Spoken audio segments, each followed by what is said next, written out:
Hello and welcome to the Reinvent Your Reality Podcast. I'm your host, Jen Pauco, and welcome to episode 8 of season 3 of this podcast, where today we're going to talk all about identity and shifting identity, shifting into new versions of ourselves.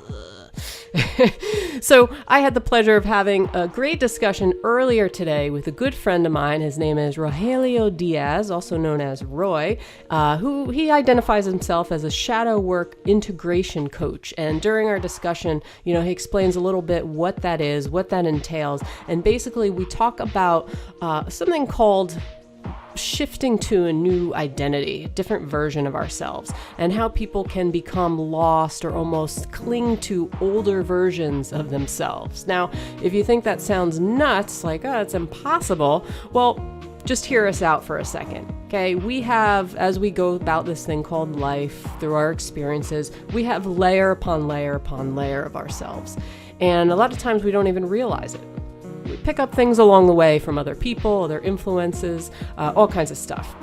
So that's why it's difficult for us to, per se, shift to a new place, to a new state of mind, not only because our brain wants to stay in a certain routine it's been in, it's very difficult to get out of our comfort zone, but also we also have fear of judgment, fear of what other people may think of us. And that's what we're going to get into into this discussion. So I'm really excited you're here today, tuning in, because this is a really good one. This is one that can be very, very helpful, especially for anybody if you as a listener are feeling trapped in a sort of way, or feeling like you're in a situation you can't get out of.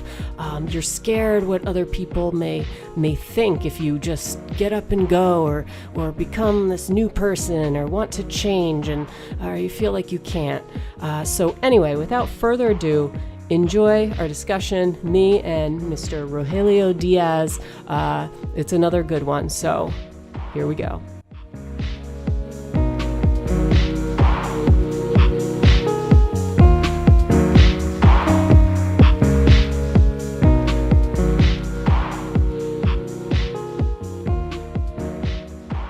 All right. Hello, everybody. And let me welcome the one and only Rogelio Diaz today. Hi, Roy. How you doing?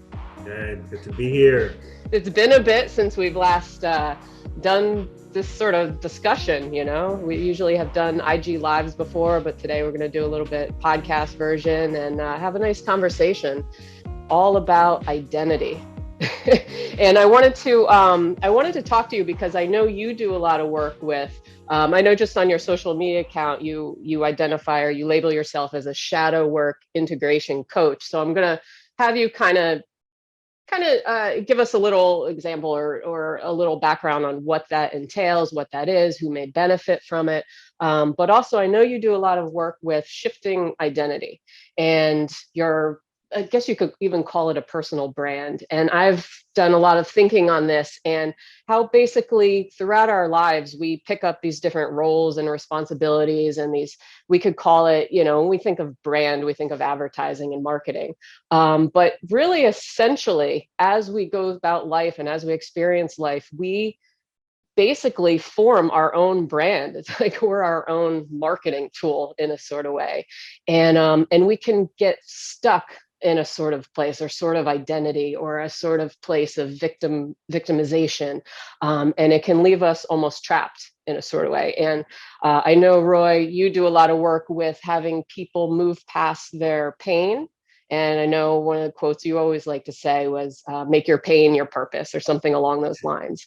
And it's very, very true, because a lot of people are trapped, or they feel stuck and in a sort of identity, or just because you grew up a sort of way, you cling to this type of persona, like, I am this way, I'm always going to be this way, I can't change. And it's hard for people to change. So just to give a little background on you, maybe just give just a brief overview. I know you were born and raised in Chicago, then just kind of up and left and went to Arizona, and now you're in Texas, you said, right?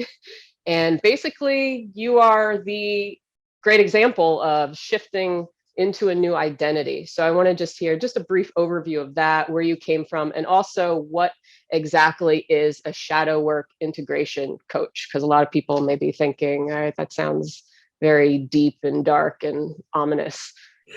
So hit it off, Roy. Wow, very humbled by your words, Jen. Thank you. Thanks. And I couldn't agree more with everything you said. First and foremost, like it's so true. It's so true, buddy. What a shadow work integration coach is, it's pretty much finding what I do with the people I work with is finding their core trauma, the core root of why they have this behavior or this pattern or this condition in their reality or in their life or in their identity, so to speak, right? And once we find that, we realize that, or they realize that they haven't been able to really feel it. So they feel it in that moment, right? Of getting to the core, like, wow, yeah, this is why it all leads back to when I was 7 and I felt alone, or, I felt abandoned, stuff like that. And once they're able to find that core root and feel it, now they're able to make a new choice. And this is where what's called in the world of addiction, right? When the world of people that are addicted to substances, a 10-second miracle, because they're able to make a new choice and they're able to create, quote unquote, a new identity, but it's really just something that's truer to themselves. And they're not living a lie anymore. They're not feeding into an illusion anymore, right? And they start to change the story, right? They start to change their story, and they start to change their life. So that's what I help with. I help them find the core so they can feel it, and then they can actually integrate that part of themselves that was trauma, that was stagnant energy, release that and integrate more of their true self, more of who they really are. And it's really self-love. At the end of the day, guys, like it's shadow work integration, but it's really self-love integration, because once you transcend through those shadows or those aspects that you feel uncomfortable with, or you don't like to look at because it's uncomfortable. Once you're able to see that it's really a gift, your whole perspective changes and you make new decisions as well. So yeah, buddy, that's to sum it up. And I can imagine people have difficulty with that, because we live in such a society where it's like, yeah, we all preach about self-love and taking care of yourself. But at the same time, we're constantly being bombarded by things that try to sway us to not be ourselves. You know what I mean? To take us away from who we are authentically, or we may think we are somebody, this is really me, but it's not really. We have layer upon layer upon layer upon layer. And that's what you do, is help kind of unravel all those uncomfortable bits for somebody. Because I know a lot of people out there, obviously mental illness is huge right now in this country. And a lot of people just don't want to face their demons, that sort of thing. So I think by making it an okay thing and accepting that we have demons instead of resisting against it, and that's part of human suffering, is not being okay with where we are, not accepting where we are, not accepting our reality. And a lot of, in Buddhism and a lot of schools of thought, it's about acceptance, right? And acceptance doesn't mean giving up that I'm this way or I have this pain. It means accepting a situation for what it is, accepting that I have this, and, not always fighting against it and being like, I don't want to be where I am right now. Like, we're always living in the past, or we're always living in the future. We're never here now, and just taking responsibility for ourselves. Yeah. Keywords, my friend, responsibility. Yeah. So, so tell us a little bit about you. And so you're a Chicago boy, right? It's the kid from Chicago, Judd. Yeah. And really moving from Chicago and just kind of getting up and going to, cross country, Arizona, and now Texas. It's I imagine it's quite a shift going from city life to, the desert. Yeah, very, very different, my friend. So what motivated you, or what inspired you to one day just get up and do it? Because I know a lot of people have thoughts of, oh yeah, I'd love to be somewhere else, or I'd love to do this, and but they can't put one foot in front of the other. Yeah, great question, Jen. And I know so many in their own way, in their own journeys, have lived something similar where they had to make a choice, right? They had to. For me, my spirit led me through a series of events that took me to that Sedona retreat. Actually, I had something I haven't really shared, and I had a 5 hour QHHT session, right? Quantum healing hypnosis session or therapy, right? And I was able to within those 5 hours, not only do before the retreat, do so much healing work, but I also like the person that was giving me the session told me that she envisioned me driving to Sedona. And I was in that time, I was going back and forth. My parents were saying you should fly out there, but I didn't know. I kind of wanted to. I never went on a road trip, so I wanted to experience what that was like. And because that lady told me, the one that gave me the session, that she saw me driving, I trusted it, and I drove there. And I'm so grateful that I did, because Yeah. that right, that if I would have Yeah. flown there, it would have been a very different story.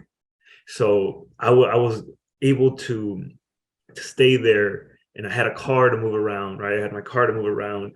And after the retreat, I realized I couldn't go back. I broke up with a 5 year relationship 2 days before the retreat. I was drinking every other day over there, pretty much, or not. Okay, no, that's how it started. I was drinking like 3 times a week. It was just I used to be an alcoholic, right? In Chicago, you said, right? Yeah. Yeah, yeah, and it was just like I lost a lot of friends. It was everything was quote unquote falling apart before the retreat, and I realized there was nothing waiting left for me back there. Only my parents, right? But like I had to make a choice, and I feel like we all come to that fork in the road where, all right, you either go all in on you and try something new and start fresh. You give yourself the permission to, and I had the opportunity, or you go back to who you used to be. You go Yeah. back to And where you used to be. yeah, and I think that's super important. Like you said, you come to the fork in the road, and you have a choice of which way you want to go, whether stay trapped in a sort of zone, because I think like I said, we can get attached to or cling to an older version of ourselves. So we'll make every excuse in the book or try to rationalize. But it's all comes down to what you said is really the key word here is permission, giving yourself permission to Yeah. shift to somewhere else or something else, and essentially, if because we're talking about, our identities and brand, essentially personal brand, in this podcast, it's important to note that, our identity it's just like it's not really us, it's just an extension of us. Would you agree with that? Yes. That we have, I mean, as long as we're human beings, we have something called an ego. And I know a lot of folks, especially in the spiritual community, may demonize the ego and say, oh, let's kill it, it's such a bad thing. But it's not a bad thing. And this is where you'll realize down the line that we are a human being, right? We're living a human existence.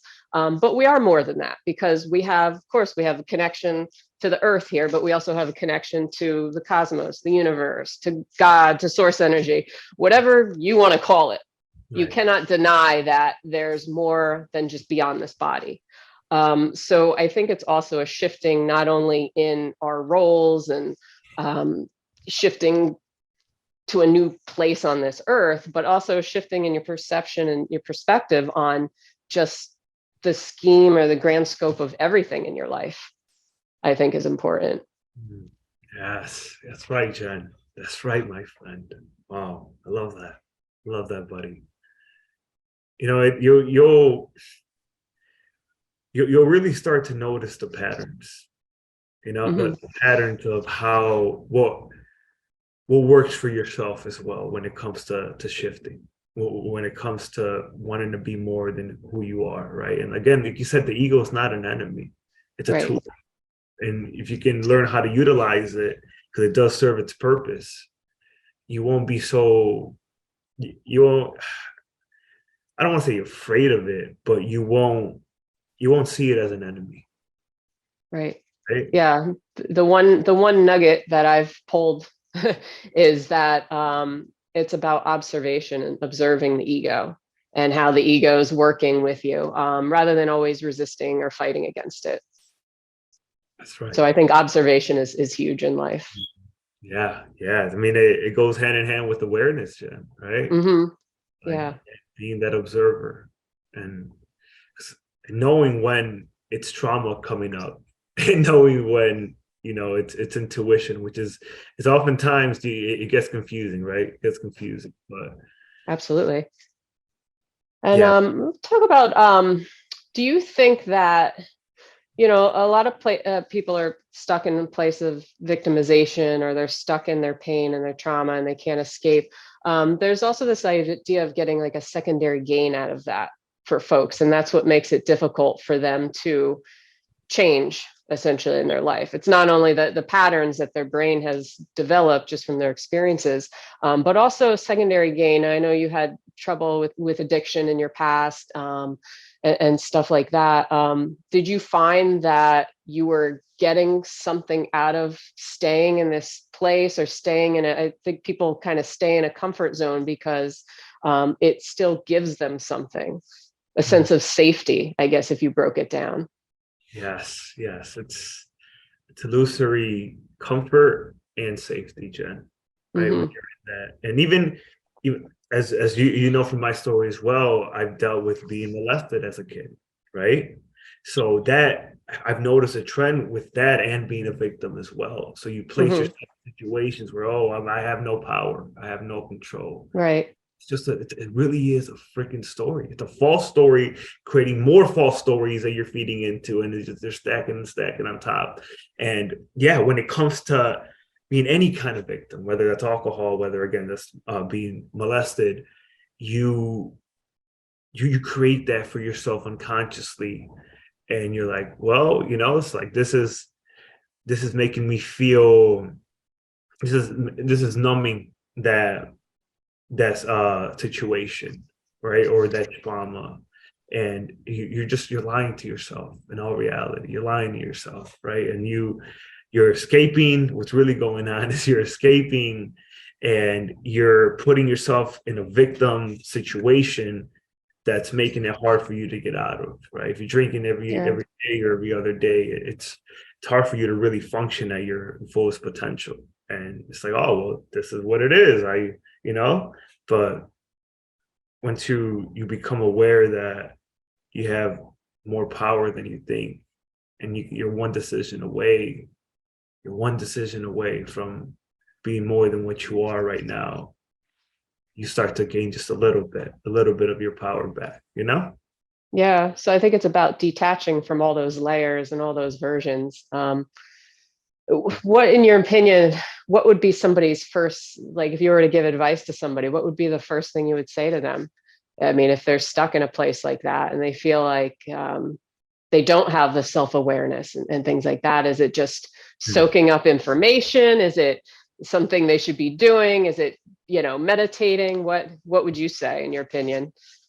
I'm really glad What you would asked. be a tool? I'm really glad. Yes, it reminded me of something. So this is what I would say, buddy. When I lived this when I was drunk.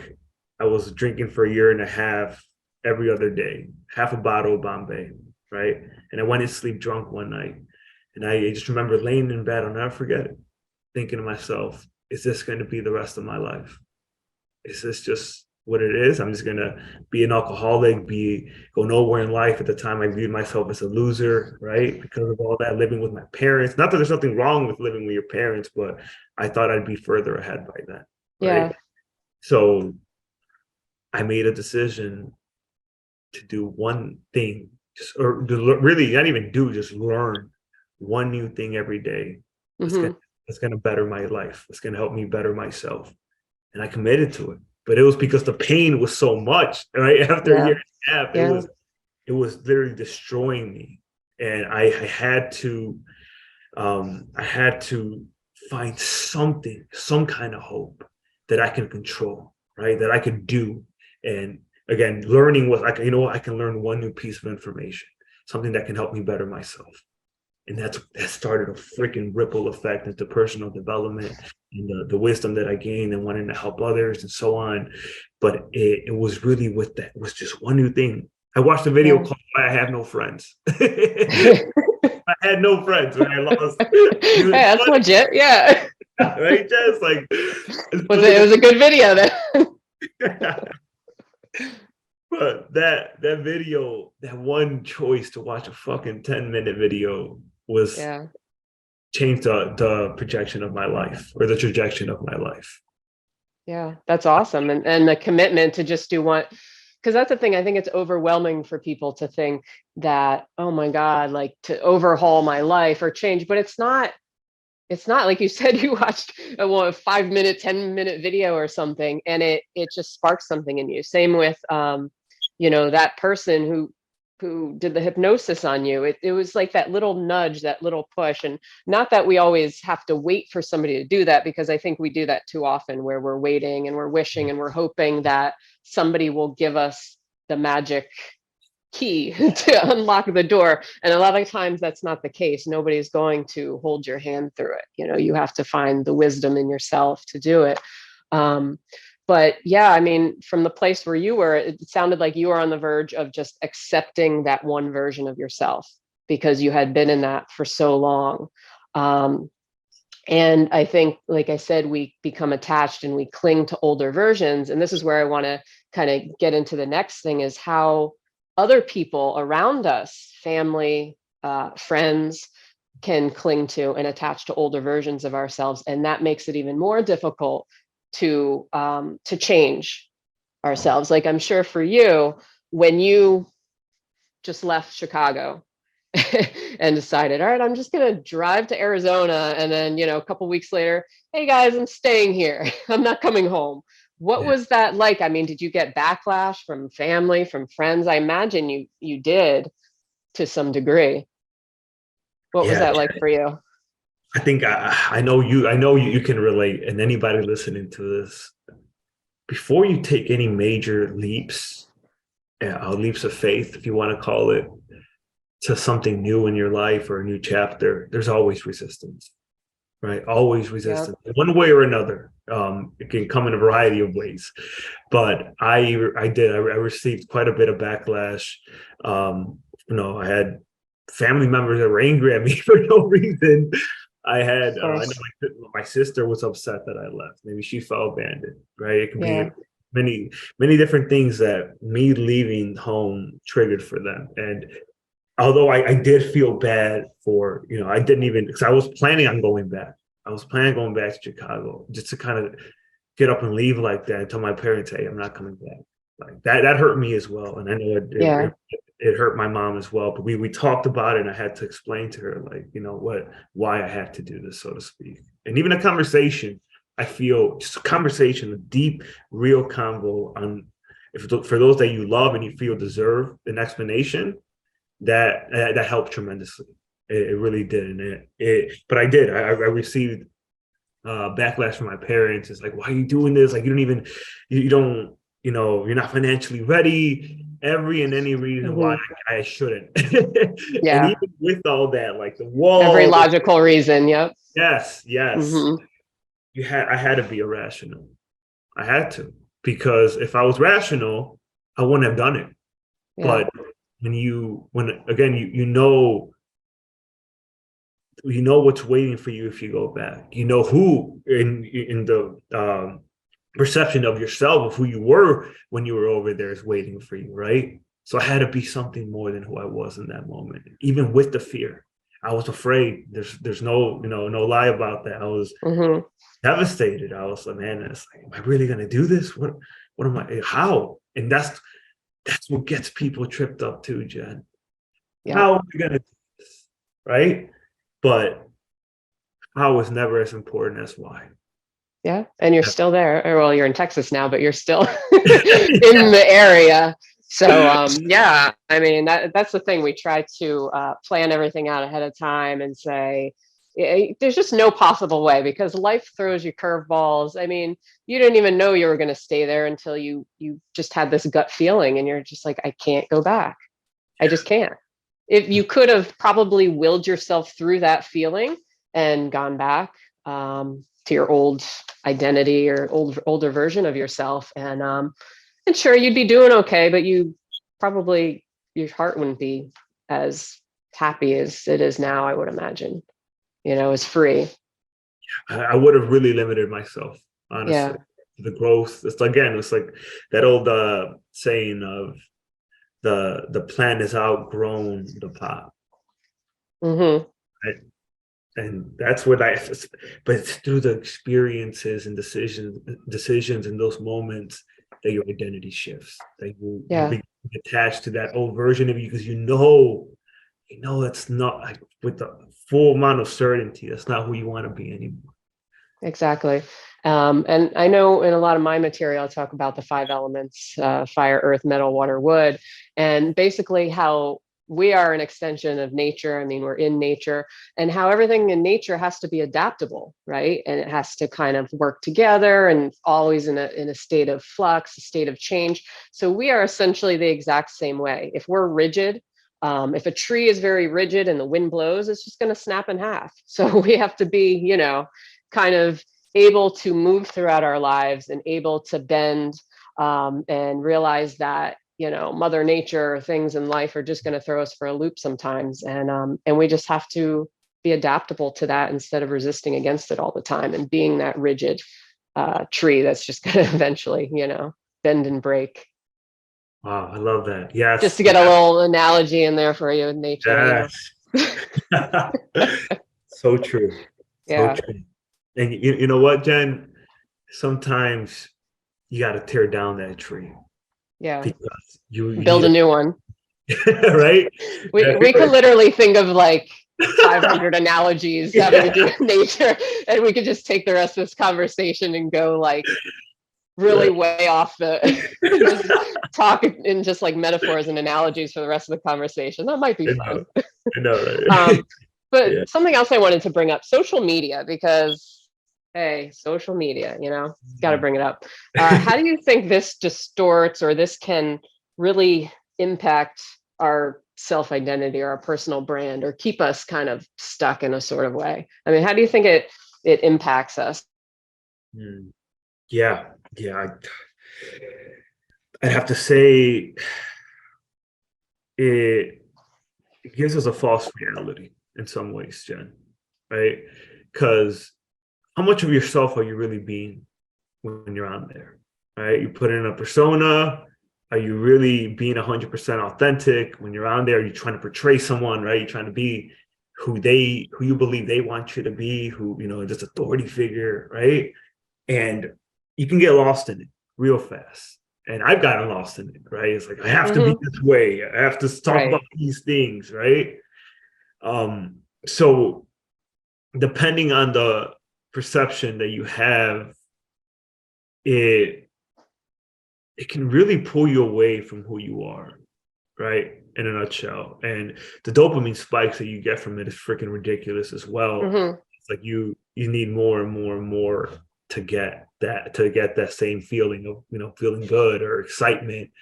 And it really, again, it really starts to rob you of reality. Yeah, I think it can box us in a sort of way, even more so, especially even people who have like certain diseases and things, or it's looking for sort of attention or the fear of judgment. It all kind of ties into self-esteem. And I know you talk a lot like self-esteem and really motivating people and inspiring people to, I guess, feel better about themselves in a sort of way, because I think it's important to bring up. I wanted to bring up just because everybody's exposed to it. And I think even on a subtle basis, or even if we're not conscious of it, it can really hamper on our ability to change or to shift, or it can box us into certain, whether it's a disease state or whether it's trauma or anything like that. Yeah. Definitely. You see it all the time. You see it all the time. Like even YouTubers, right? Like us, they make Mm-hmm. they make content that's not authentic to themselves, but they're doing it for the views, for the followers, because it gets traction. Yeah. No, We've done it, but we know how yeah, it feels like at the same time. Yeah. yeah, exactly. But they go full circle just to connect Yes. themselves, which is the irony of it all, you know? Yeah. But yeah, it's like you feel like you have to be something else. You Yeah. have, or you won't get that attention. And oftentimes it's an inner child wound too, Jen. You know, Mm-hmm. you want that validation, you want that love outside. You want somebody to come and say how good you are, or how much you Right. made a difference. And I'm not saying that's 100% bad, but where's the intention? Where's Right. it? There's moments where I didn't even want to be a speaker because I'm like, is this my ego talking, or is this really coming from a pure intention? You Yeah. know? And it's the fear of judgment too. So Oh it's yeah. like, I think online really exacerbates it. But, if you think back to like grade school, you're giving a presentation or something in front of the whole class, like you always have this fear of being judged and you're in your head. And that's kind of what it's like, not only in life, but online. And I think it just translates through everything. And that's what makes people scared to commit to change. Yeah. But like you said, if it's about doing one small step every single day, then it doesn't have to be a scary thing. Doesn't have to be a complete overhaul. I mean, you can make it that way. You can just get up and go. But for a lot of folks, like it's just, yeah, one small thing. Yeah. That's where you start. Yeah, It's literally where you start. absolutely. So what else you got? What's next for you? You got a new course coming out and Yeah. No. Yeah, Jen, right now basically I'm doing my coaching, and I'm planning a project with a couple friends as well, building a community, and then wanting to do retreats. That's something that nice. I've dreamt of, that I know it's something beyond me, right? And again, it's something, when something has very little to do with you and everything to do with the healing of others, so to speak. Hmm.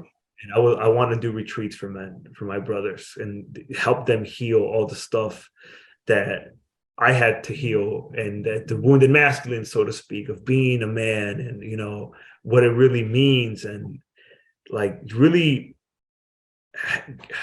help them have a paradigm shift in what it means to be their own man. Not what these conditioned ways of society have told us, so to Yeah. speak. That's Yeah. I know there's a lot of polarization on that topic, the toxic masculinity or let men be men, so that's awesome because I think that's going to open a lot of eyes and and the more you can educate people on that, that it's not taking away somebody's manhood or turning them into, you know what I mean? But yeah, so I think that's a really important thing because right now we have this lot of yang masculine energy, male and female people, that's driving a lot of violence and hatred. And there's a lot of this forceful, aggressive energy. And it's like bubbling up. And we see throughout history that things never change with that. I mean, history repeats itself. So you could translate this into politics, into wars happening right now, into all this debate over stuff. So I think that's really important because it does start on the individual person. You can't change a whole society or a whole world unless people start changing themselves. And a lot of people won't recognize that, but the more you can help people and I can help people, even if it's one person, two people, it's going to have a chain effect on other people as well. I think that's super important right now. right, Jen. And you soon you'll have a lot of small groups making a large impact. Yeah, absolutely. Absolutely. Like you said, it could start with one video. Yeah, Why you have no friends? Well, that's I'm all. your friend, so Oh, you have many yes. friends. So I'm glad it's not that way anymore, yeah, Jen. exactly. How can anybody, hate you? So where can people find you? Like, what are your handles? Speaking of social media, all that good stuff. Yeah. Spill Yeah. it. So IG right now is the fastest way to get in contact with me. So it's at Dark Warrior Shadow. That's it. And that's that's my IG at Dark Warrior Shadow, and then YouTube is Rogelio Diaz. And those are going to be the two main platforms that where you can find me, so to speak. And yeah, you can learn more about what I do there as well, and in my bio. And basically what I do is I help people heal their own traumas, right? I help empower them, and I help them have the identity shift that we're talking about right now in their own life, and for themselves. So that's really what the main message is that I have to offer, Jen. Is those three things. So Awesome. yeah, buddy. Awesome. And just to end it on a high note, if you have, I guess, one golden nugget or one piece of advice for anybody listening in, what would it be? It could be as random as you want it to be. I always love this question, Jen. I always love it. No pressure. I wouldn't be able to come up with anything on the spot, Let me see. Give me 1 sec. No cheating, no Googling on your phone there. I would say, fall in love with yourself again. That's what I would say, my friend. Really take the time to fall in love with who you are, what you've been through, the journey you've traveled. Because oftentimes we go through life and it gets challenging, and we lose ourselves in it, in a sense that, again, we become victims, or we're stuck on survival, and we don't realize who we've become, right? And if you can learn to fall in love with yourself again, you'll remember who you want to become, and you'll start to, again, create more and more values and beliefs that are aligned with that, instead of just, again, believing that. I love how Tony Robbins says it. He says, don't be the manager of your circumstances, be the creator of your reality, right? So if you fall, love that. Yeah, instead of doing, we're absolutely managing so much, and it's not. Yeah. Right? It's like you can create. You don't have to just manage, but fall in love with who you are again. You'll find yourself again. That's what and essentially be a creator more than a consumer. Yes. That was important, right? Absolutely. Yeah, I love that. That's awesome. Thank you. Well, this was great. This is awesome. Right, Thank you for joining me today. Thank you for having me, Jen. And absolutely. So anybody listening, check out Rogelio Diaz. Check out his social media sites if you want coaching. He's got some courses, some audiobooks, some all kinds of good stuff on there. So thank you, Roy. And until next time. Much love, sister.